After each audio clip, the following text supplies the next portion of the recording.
Karen, is lunch ready yet? I'm getting hungry. Really? It's only 11 a.m. Marie, you got up late this morning, and we had a late breakfast, so I thought a later lunch would be better. Ugh, I don't even remember eating. Maybe this is a sign of good health. Louis is hungry too, you know. Is that so?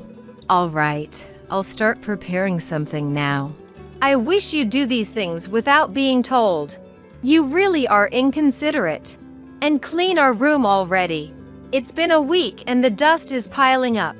Marie, the mother-in-law, takes it for granted to boss around her daughter-in-law. One would think that if she's so healthy, she could do her own cleaning and cooking. I can't understand why she stopped doing things she likely did herself before I came into the picture. I'm Karen Miller, a 30-year-old dual-income homemaker. I'm still working at the foreign company I joined before getting married. There are late hours, but hardly any weekend work, so I should be able to relax on Saturdays and Sundays. But from early morning to late night, I'm kept busy by my in-laws with household chores and errands. My husband doesn't help at all, even though I'm slaving away for his parents, Marie and Louis. I wasn't particular about living together or separately, so when my husband suggested living with his parents after we got married, I didn't resist. But lately, I've been wondering if it was a mistake. Living at home means no rent. My husband said so. Huh? But I thought to myself, of course, I never thought of living for free. But I did think it would be cheaper than renting elsewhere. So, we pay for utilities as a sort of rent. We split the food expenses with the in-laws, but since Louis and Marie, who are retired and at home all day, eat a lot for their age, it feels like we're paying more. Still, it's cheaper than renting an apartment. And since I was continuing to work after marriage, having the in-laws around seemed reassuring. I thought it would be easier if we shared the housework. When I work late, my husband has already finished dinner with his parents. It's easier than coming home late and having to cook, but there's never anything left for me. We both work, so I thought it was only fair that whoever can do the housework does it. Before we got married, my husband said the same thing. He said, "Housework is a piece of cake. Leave it to me." So I thought he must have been doing various chores up until now. But it turns out, since getting married, he hasn't done a thing. Laundry, cleaning, tidying up, Marie had been doing it all. He won't even make instant food for himself. So, even if I'm working late and my husband comes home early, there's no way he'll prepare dinner. I should be grateful Marie is there, otherwise, I'd have to cook when I get back. But it's disheartening that my husband doesn't say a word, even when my portion isn't prepared. And he never lifts a finger to clean up. The dirty dishes remain on the table, and the used pots and utensils are left in the kitchen. I end up cleaning up after meals I didn't even eat. Coming home tired from work and then dealing with this is quite exhausting. My husband, having skipped dinner preparation, acts as if he's had it easy, which just adds to my frustration. In this house, everyone thinks it's natural for the daughter-in-law to do the cleaning and laundry. The in-laws don't even clean their own room. On my days off, chores pile up as if they've been saving them just for me. Sometimes, I wonder if they're deliberately creating tasks for me. Louis is 68 and Marie is 65, but they're incredibly energetic and talkative. They seem more vigorous than me, so I wonder why they can't do the housework. Well, it's good that they're healthy. It would be much harder if they needed care.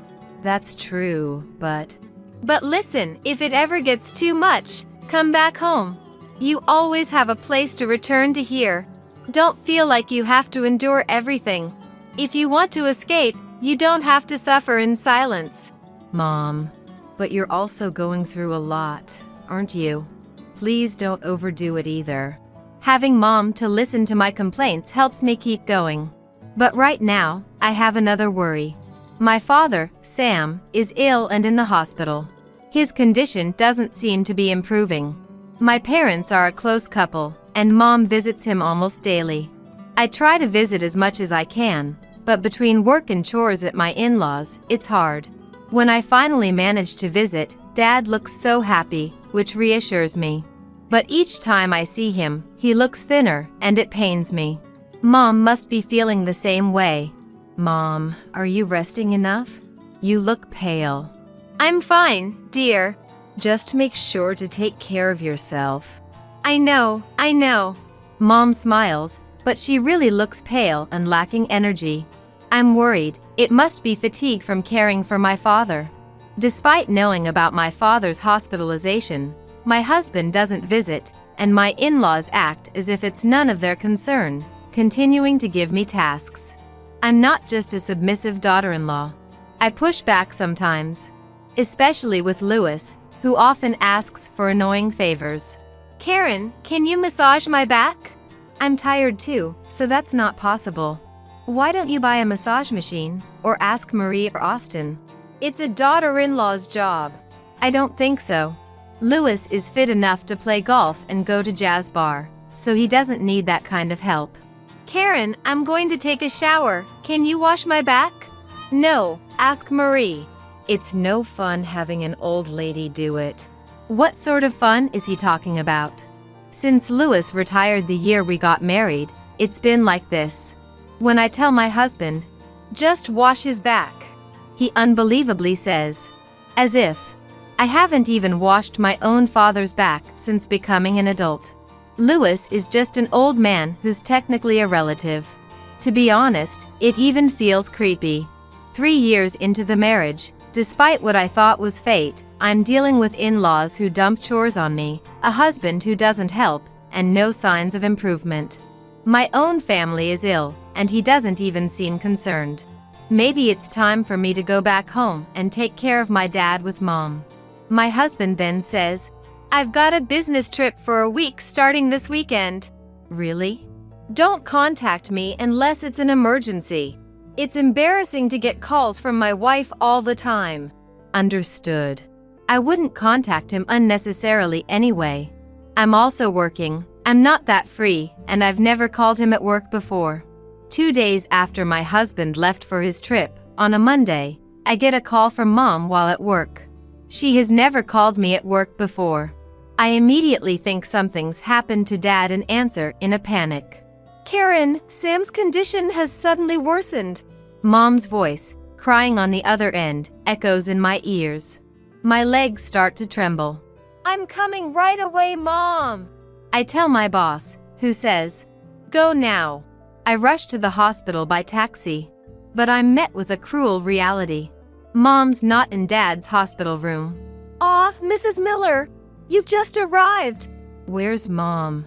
I ask, to which the nurse looks down, visibly uncomfortable.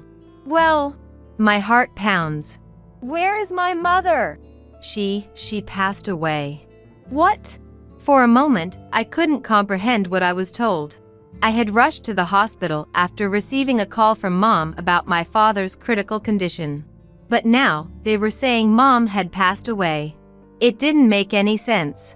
This way, please. The nurse led me to another room with just one bed, dimly lit. Someone was lying there. But it couldn't be Mom. Yet, as I approached with trembling legs, the face I saw was unmistakably my mother's. Silent, motionless, Mom was there. How could this? The nurse explained that after calling me, Mom had returned to my father's room. A while later, they found her collapsed over the bed, still holding my father's hand. Already lifeless.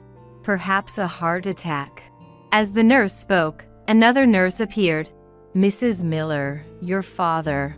At the same moment I returned to my father's room, he passed away. No way! No way! I felt as if all strength had drained from my body. I couldn't understand what had just happened. Both my parents gone, just like that. It was too surreal to believe. I stood there, stunned, for what felt like an eternity. I need to tell Austin. In a daze, I remembered to contact Austin. Shaking, I took out my phone and called him. As the phone rang, the reality of my parents' death hit me, and I couldn't stop the tears. Hello? Austin? What? I'm at work right now. But it's an emergency. My dad and Mom have. What? They're gone. I managed to say through my sobs. Both of them are gone. Both of them? How? An accident? No, but I don't know what to do. Despite my obvious distress, Austin's response was cold and detached. Didn't you forget what I said before my trip? What? I'm on a business trip. Don't call me unless it's a real emergency. For a moment, I couldn't comprehend what Austin had said. It was probably because his response was so far from what I had expected. I thought I had misheard, but the shock made my tears recede. What did you just say? I told you not to call unless it's an emergency. My parents just died. Isn't that an emergency? If they were about to die, maybe. But what's the point now? That's not an emergency. What are you talking about? You're coming home, right? Why? It's too late. I'm busy. Goodbye. Austin hung up, and no matter how many times I tried, he didn't answer again. Then, I called Marie. Marie, my parents passed away. Oh, I thought it was just your father who was sick. Yes, but both of them. Well, isn't that nice? They were such a loving couple. Better for them to go together. What? You know, they say loving couples go to heaven together. They must be happy. How can you say that? Well, you'll be busy now, with the wake and funeral. But it's good you can do it all at once. Louis and I won't be attending. What? We don't want to risk our health. Living people's health is more important, you know. In that moment, I realized the saying like father, like son was true. But it brought me back to reality. I informed my supervisor about my parents' passing. Unlike Austin or my in-laws, my superior, though a stranger, showed genuine concern. He even helped me arrange the funeral at the church. Without him, I would have been completely lost. Despite Austin's words, I thought he would return for the funeral, but he never did. Thanks to my supervisor, colleagues, friends, and relatives, I was able to say goodbye to my parents. And the real sorrow hit me after the funeral, when I returned to my parents' house and faced their photographs alone. I never imagined they would both pass away so suddenly. I couldn't believe that. This is like a bad dream. I'll wake up to the same routine as before. I talked to their photos. This can't be true. Dad, Mom. It's not fair to leave me alone like this. I held their pictures and cried like a child. After crying, I realized the harsh reality.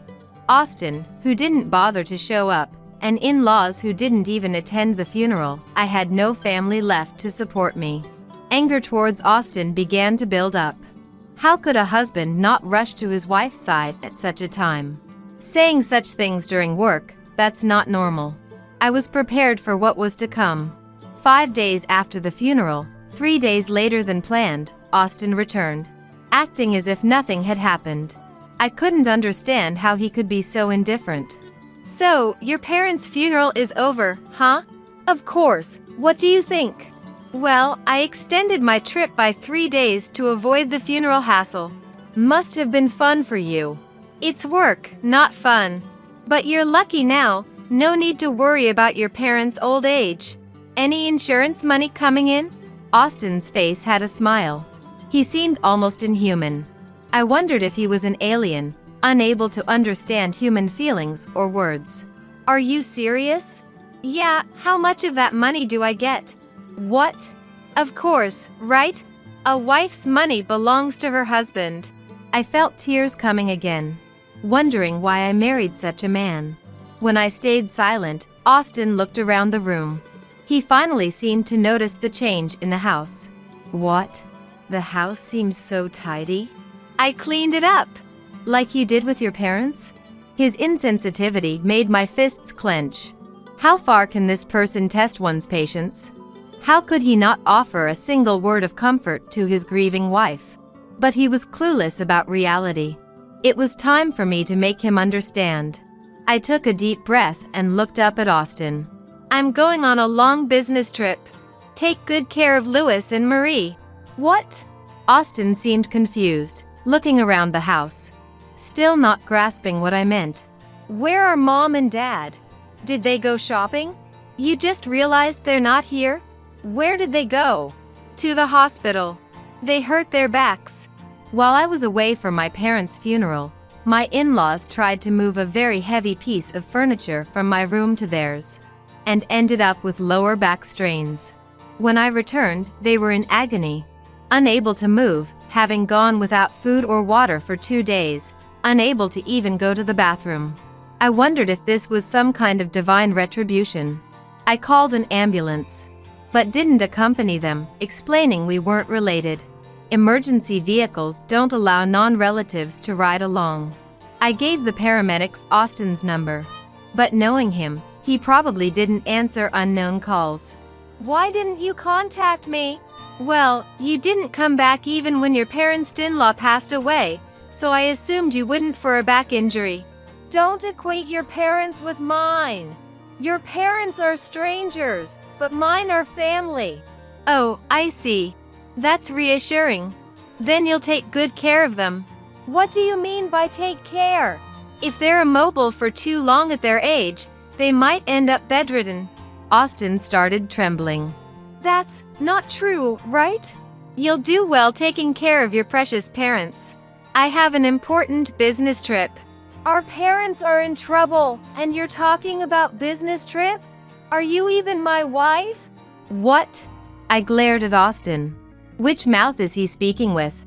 How dare he, who ignored his own in-law's death, say that to me? But I learned from you that business trips are more important than family emergencies. That's different. He never imagined his own parents in such a situation, especially during his important business trip. If I had been treated well by my in-laws, I might have felt obligated to care for them, but unfortunately, I felt no such inclination. I can't bother with others. Besides, like you said, my parents were family, but yours are strangers to me. Aren't you my wife? And what are you? Weren't you my husband? Even your colleagues were shocked. Colleagues? What are you talking about? Your boss attended the funeral. I had called Austin's company when I couldn't reach him, suspecting something. When I explained that my parents had passed away and I couldn't contact Austin, I learned he wasn't on a business trip but had taken paid leave. Austin lied and went somewhere. Why he lied was clear. He emphasized not to contact him, probably because he was with someone he'd be troubled to be seen with. You were on leave, not a business trip. Where did you go, and with whom? That is, your colleagues were also wondering where you were during my parents' funeral. You'll probably be asked when you return to work. Austin turned pale. Taking leave isn't the problem, but being unreachable in such a crisis is. He'll have a hard time explaining that. Plus, his potentially bedridden in-laws. He probably just woke up to the reality waiting for him after his enjoyable trip. Anyway, you deal with my parents. It's your job as my wife. I've decided to stop being your wife. I'm here to tell you that. And my long trip is not a lie. I don't lie like you.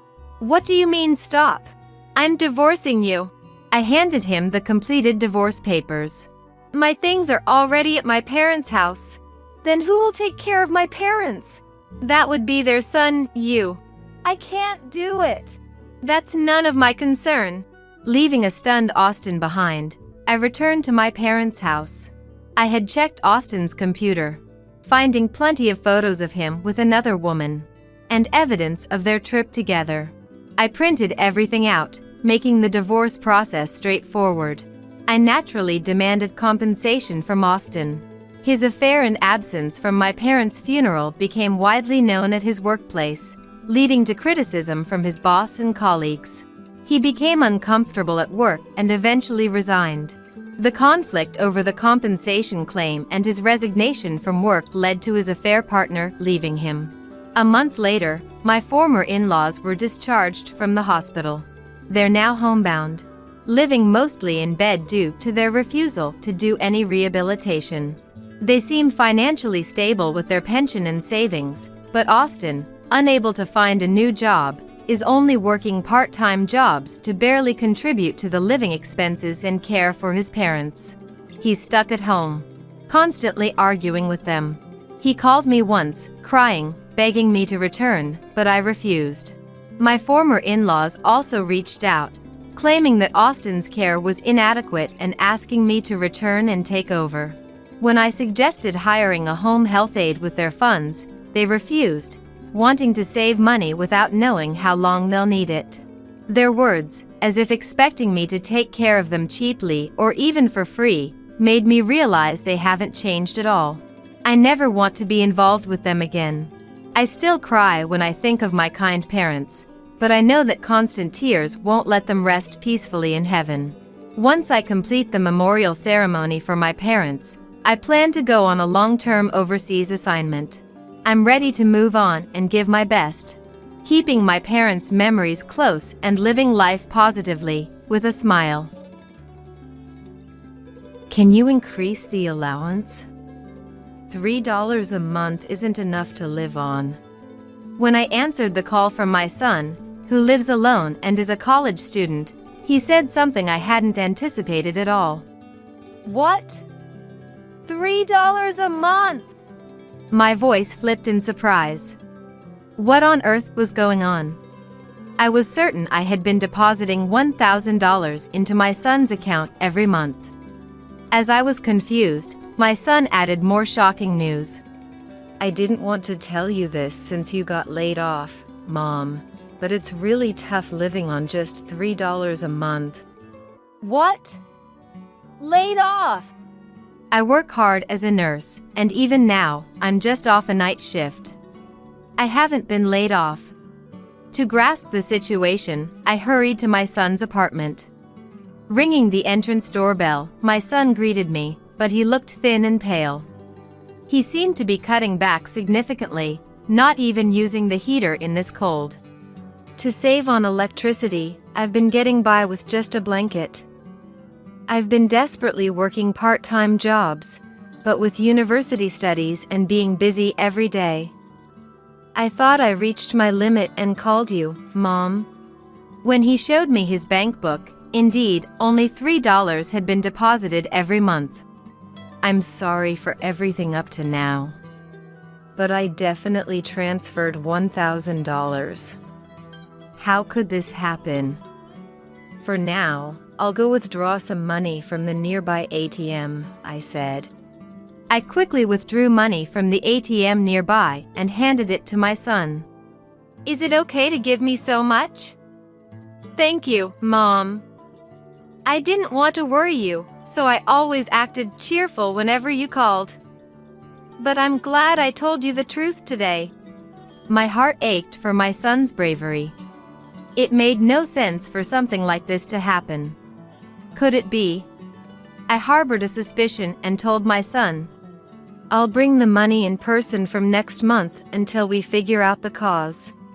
After I started handing the allowance to my son in person, my husband confronted me with a demonic expression. Hey! Today's the day for the son's allowance, isn't it? Haven't you been slacking off? My name is Vivian. After graduating from nursing school and starting to work as a nurse, which was my dream, I had been living a busy life. I had no luck with love and never really had a boyfriend, but I wasn't too bothered about it. I was hoping for a nice encounter someday, to date someone wonderful, taking things easy. However, it seems my parents were worried about me. Vivian, there's a son of someone I know who would be perfect for you. Want to meet him? Suddenly being told this by my dad was surprising. What? What's this all of a sudden? Is this some kind of setup? No. It's nothing as formal as a setup. Just going out for a meal together, the four of us. Persuaded by my dad, I ended up going to the meal. Nice to meet you. My name's Davin.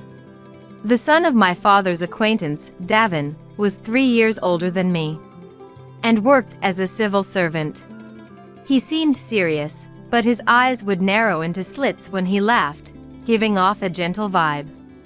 Attracted to that vibe, I immediately took a liking to Davin.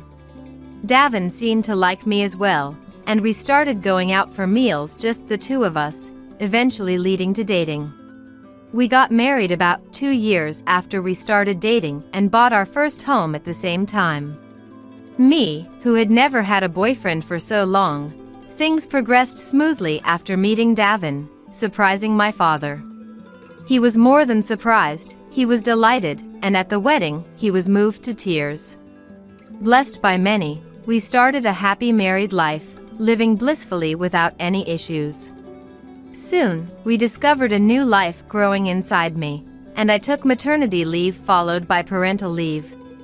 I gave birth to a healthy boy, our precious son, Armin, and grew healthily. Davin actively participated in childcare, helping with household chores even when he was tired from work. I was always grateful to him. Davin, thank you for always helping with the chores. It really helps. What are you talking about? It's natural, we're a couple after all. I truly adored Davin, showing his soft smile that I love so much, as he said those words. When Armin was 1 year old, I returned to work and resumed my career as a nurse. Davin and I cooperated with dropping off and picking up from daycare, and we were able to support each other through daily life. As time passed, Armin became a high school senior. I turned 47, and Davin reached 50. Armin, I made some sandwiches for a late-night snack, if you'd like. I always brought a snack to Armin's room. Thanks. Sandwiches tonight, huh? That's great. Looking forward to your snacks keeps me motivated to study at night. Armin stopped his studies and thanked me with a full smile. I thought to myself how well-mannered he had grown up to be. Armin was preparing for his exams, aiming for a university in New York. If he got accepted, he would start living alone from fall, leaving this house. It would be lonely, but since it was Armin's chosen path, I decided to support him. And then came the exam day. Well then, I'm off, Mom and Dad. Putting on his shoes at the entrance, Armin, looking a bit nervous, energetically said goodbye. Do your best. You'll be fine, Armin. Take your time and read the questions carefully. Good luck. Encouraged by me and Davin, Armin nodded strongly and left for the venue. Armin successfully got accepted into his desired university. Congratulations, Armin. It's sad to think of you leaving this house, but I'm so glad you got in. You really did great. Armin, you're a son to be proud of. Davin and I prepared a feast to celebrate his university acceptance, and Armin looked really happy. Thanks. It's all thanks to the two of you supporting me. I'll do my best in my studies at university. Thus, from fall, Armin's living alone in New York was officially decided. To earn the money for Armin's living expenses, I decided to actively take on night shifts that came with extra pay. I was managing the household finances, and we had decided on a $1,000 allowance for Armin. Though I felt guilty about often leaving the house empty at night since I was a wife, I thought it was necessary for the allowance. However, Davin supported me without ever showing any displeasure. Vivian, thank you for working so hard. The plan for Armin's allowance is $1,000, right? I thought it would be tough to keep that amount every month, so it's really a big help. I'm the one who's grateful, Davin. Your cooperation in various things has been a huge help. With Davin actively doing the cooking and other household chores, I was able to work without worry. In the fall, Armin moved into the apartment we chose together, and we started the allowance. I transfer $1,000 to Armin's account every month.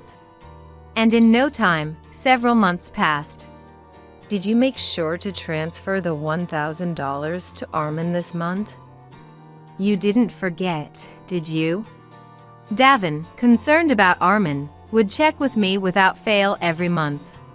Yes, I've sent it. I wouldn't forget. Relieved by my response, Davin smiled. Then, furrowing his brow, he voiced his worries. I wonder if Armin is managing to live on his own okay. If he's keeping up with his classes. I hope he hasn't gotten involved with any strange friends at university. It's okay. He wrote on WhatsApp that he's enjoying university life. You worry too much, Davin. Watching Davin worry so much about Armin, I found it endearing. I kept in touch with Armin regularly, and his cheerful updates reassured me. Time passed, and the season changed to winter. It was when I came home from a night shift and was changing in the bedroom as usual. I noticed an unfamiliar lip balm on the floor. Oh? Is this Davin's? That's unusual. I picked up the lip balm and examined the package closely. Davin usually didn't care about skincare products, and I had never seen him buy lip balm. It must have been the dry season that prompted him, but the design seemed more suited for a woman's taste than for men, with its slender, cute packaging. The cap was even decorated with glitter, and the product name was printed in pink letters. Feeling a bit curious, I put the lip balm in my pocket. That night, after Davin returned from work, I decided to ask him about the lip balm. Hey Davin. Is this lip balm yours? When I asked, Davin showed a momentary look of surprise, but quickly smiled and took the lip balm from me. Haha, yeah, that's my lip balm. I've been looking for it. Where did you find it? In the bedroom. When I answered, Davin's eyes swam a bit. What's wrong? You seem a bit off. What? No, haha. I was just embarrassed that buying lip balm as a man got discovered. Men don't buy lip balm, right? Davin responded while scratching his head. What are you talking about? It's not embarrassing at all. Plenty of men buy lip balm. But the packaging does look a bit feminine, so maybe choose something more simple next time. Oh, right. I will. I just panicked and didn't look closely when I bought it. I realized later that I picked up something a bit girly. Anyway, how about we watch a movie tonight? Remember, the movie Vivian wanted to see has just started streaming? Though I felt a bit odd about Davin's attempt to change the subject, I had forgotten all about it once we started watching the movie. About a month had passed since then. As I was about to head home after finishing a night shift, I received a call from Armin. Hello, Armin? It's been a while. What's up? I greeted him cheerfully, but Armin responded with a weak voice. It's been a while. Sorry, I haven't been able to answer your calls lately. Indeed, recently, it had been hard to get through to Armin on the phone. Though I was worried, he always responded later on WhatsApp, so I wasn't overly concerned. It's okay. But you sound a bit down. What's wrong? The words that came back from Armin were unbelievable. Can you increase the allowance? $3 a month isn't enough to live on. What? $3 a month? My voice flipped in surprise. What did he mean by $3 a month? I was certainly sending $1,000 every month.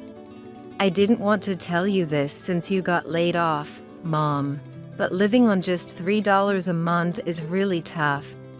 What? Laid off? Who was laid off? I had just finished a night shift. I couldn't make sense of the situation, confused. But it seemed Armin was just as puzzled, his bewilderment coming through the phone. Wait, Mom, you were laid off, right?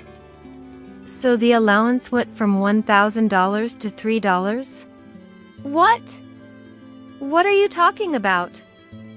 I'm heading to your apartment right now. Okay, I'll wait. I hung up the phone and tried to rush to the station, but my legs wouldn't move properly due to the shock. My heart was pounding, and I tried to calm myself down with deep breaths. Then, Slapping my cheeks with both hands to psych myself up, I started walking to the station. Taking the bus and arriving at Armin's nearest station. I called him again to say I'd be there soon. When I rang the doorbell at Armin's apartment entrance, he soon peeked out. "Welcome, Mom."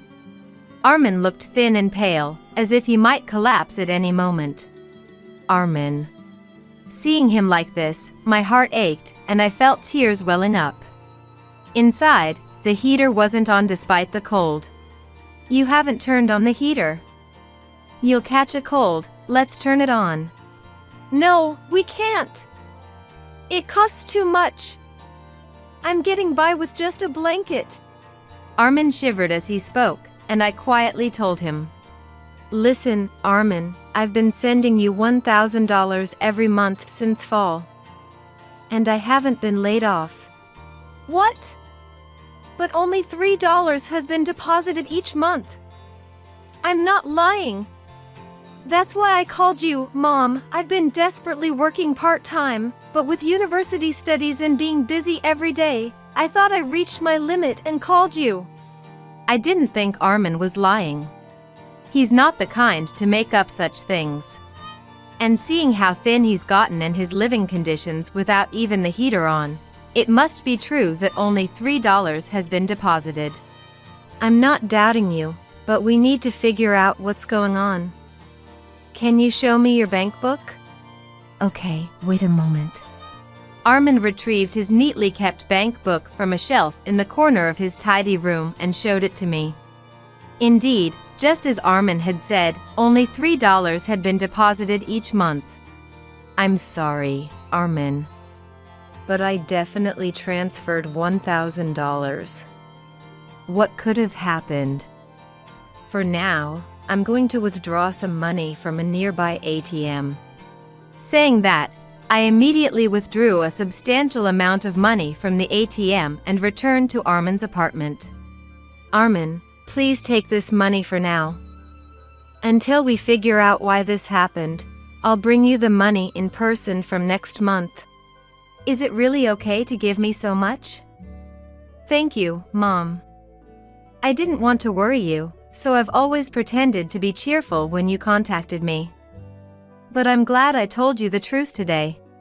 Armin smiled with his thin face, and my heart ached at his bravery. It's unthinkable for something like this to happen. Could it be? But for now, more than anything, I'm worried about Armin's health. "Thank you for calling, Armin. Make sure to use the heater properly from now on. And I'm going to the supermarket now.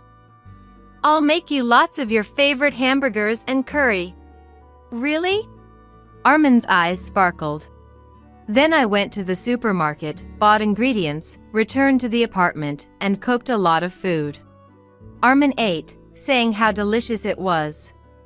I also froze what could be saved, so he wouldn't have to worry about food for a while. "All right, I'll come to give you your allowance again next month." Saying that, I left Armin's apartment.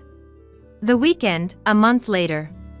When Davin came home from work, he confronted me with a demonic expression without even saying hello. "Hey! Today is the day for Armin's allowance, right? Haven't you been slacking off?" "What?" "I just handed the allowance to Armin directly today. Is there a problem? What's with the sudden outburst?" When I responded, Davin looked confused. "And then, that's fine," he said and went to change clothes in the bedroom. After changing into his loungewear and coming back to the living room, I immediately questioned him. "Why did you think the allowance hadn't been sent yet?" "Well, that's because it's payday and the day to send Armin's allowance, but Vivian didn't report it. So I was just a little concerned."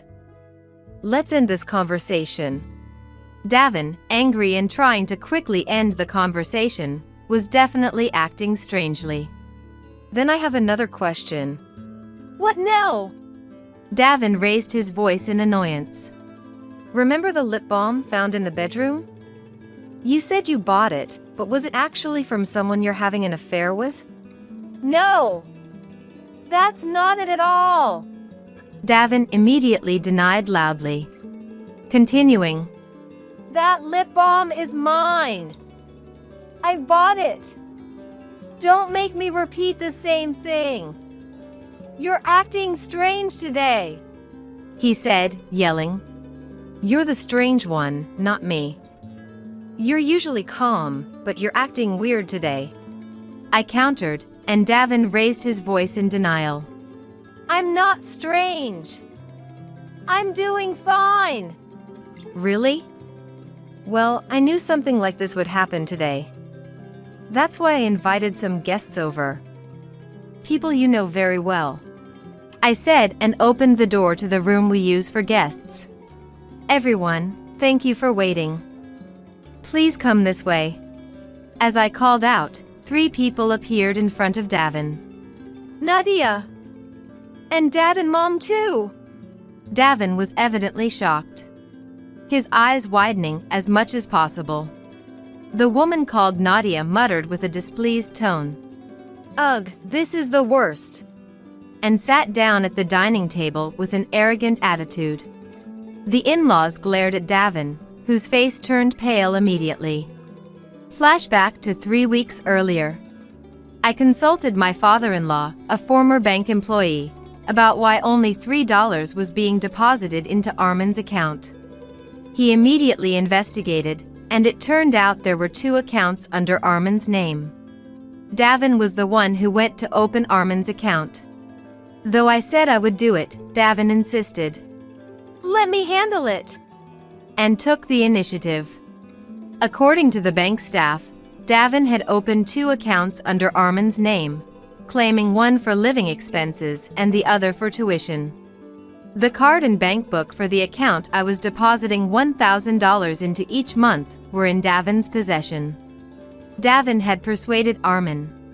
I'll manage one of the accounts for you, so I'll keep the card and bank book, he said, somewhat forcibly taking the card and bank book.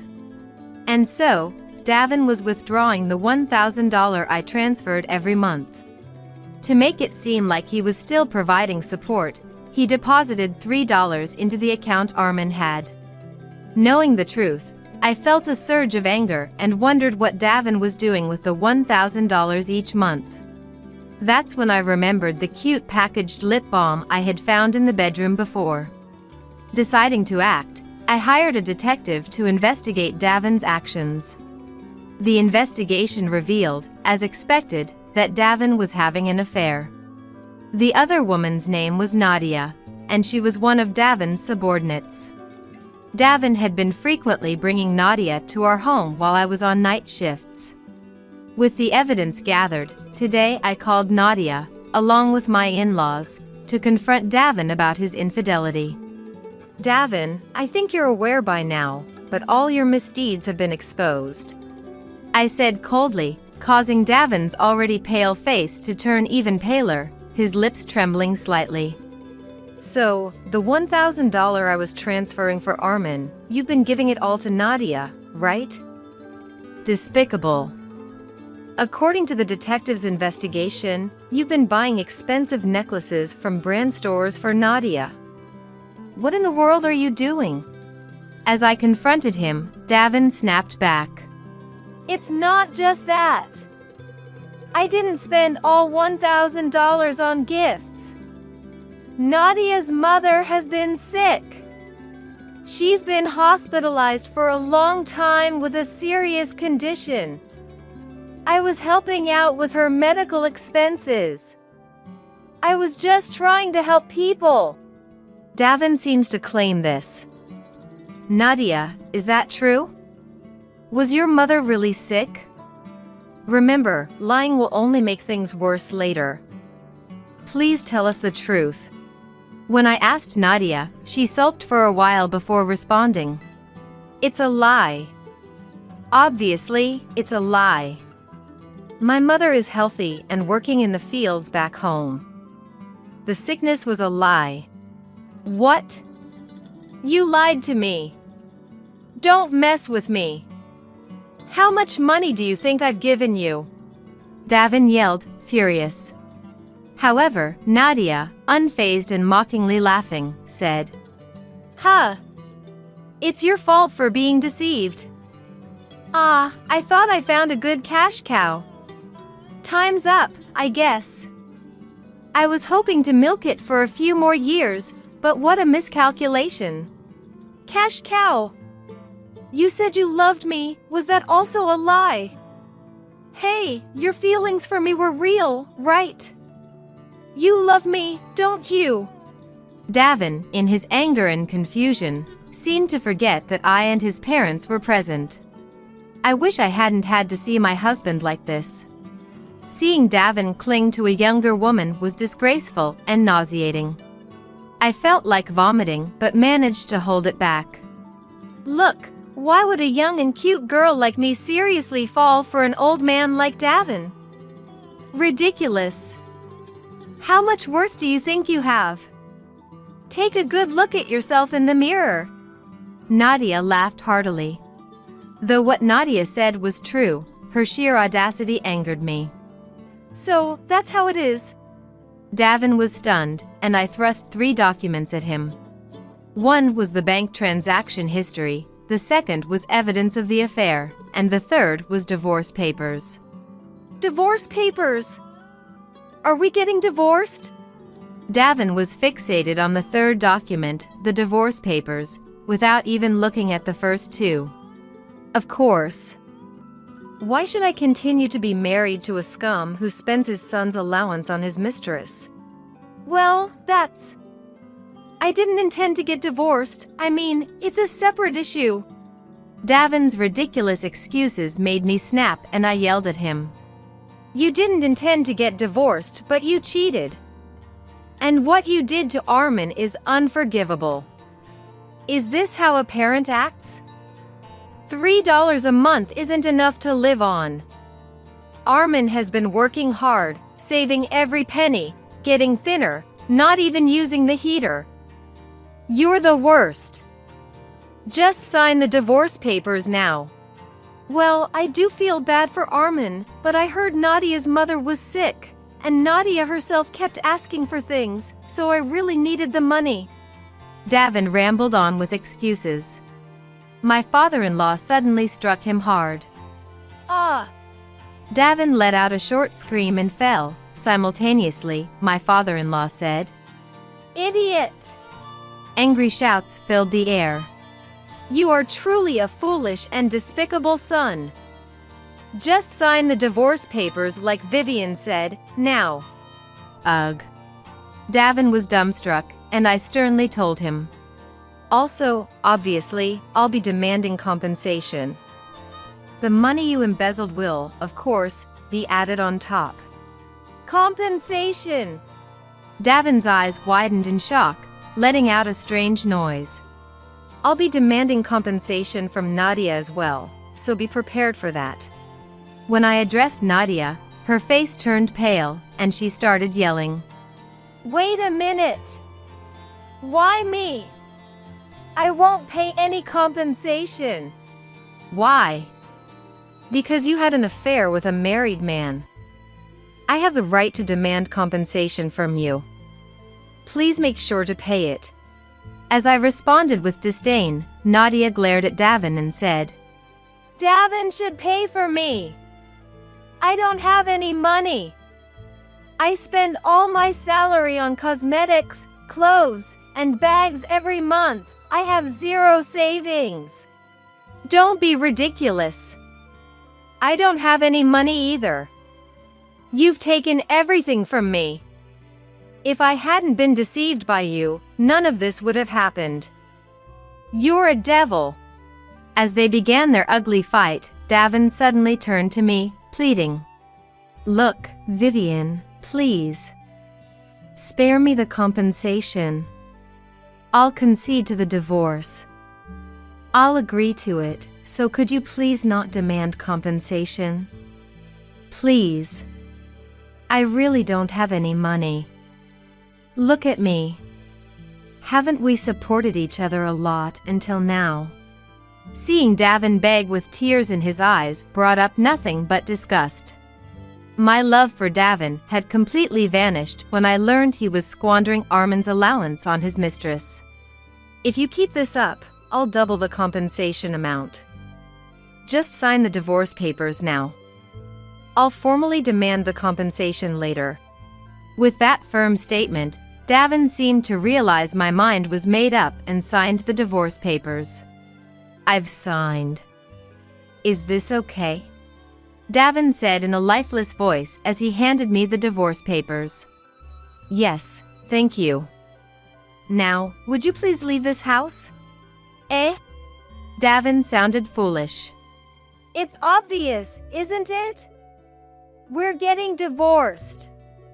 We can't live together anymore. You, being the guilty spouse, should leave. Now, get out, both of you. I yelled and drove Davin and Nadia out. My in-laws repeatedly apologized. "We're so sorry for our foolish son." But they weren't at fault. I was truly grateful to my father-in-law for uncovering Davin's wrongdoing. After thanking my in-laws sincerely and seeing them off, I immediately went to the city hall to submit the divorce papers. That marked the end of my marriage to Davin. Later, I hired a lawyer and demanded compensation from Davin and Nadia. Despite being public servants, they had been openly dating, and there had been rumors of their affair for a while.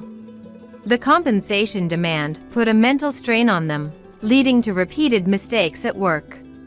They were moved to a department with less responsibility, faced with disdain due to the rumors of their affair, and Nadia ended up resigning voluntarily.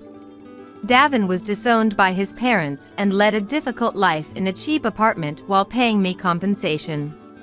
Nadia had her parents pay off the compensation, but as a result, was called back to her rural home.